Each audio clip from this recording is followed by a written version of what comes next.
வீட்டில் இந்த டைம் வந்து ஒரு நாள் தான் தங்கினேன். ஒரு நாள் நைட்டு தங்கிட்டு அடுத்த நாள் வந்து ஈவினிங் டைமில் வந்து வீட்டிலேருந்து கிளம்பியாச்சு.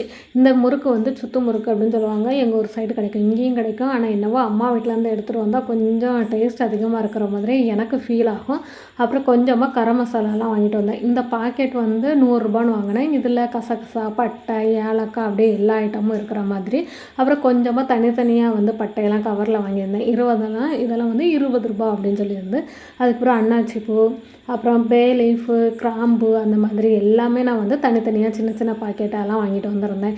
ஏன்னா பிரியாணிக்கு யூஸ் பண்ணுறதுக்கு நல்லாயிருக்கும் அப்படிங்கிறதுக்காண்டி வாங்கிட்டு வந்திருந்தேன். இதில் பிரியாணி மசாலா எப்படி ரெடி பண்ணலாம் அப்படிங்கிறதையும் ஒரு நாள் நான் ஒரு வீடியோவாக உங்களுக்கு ஷேர் பண்ணுறேன்.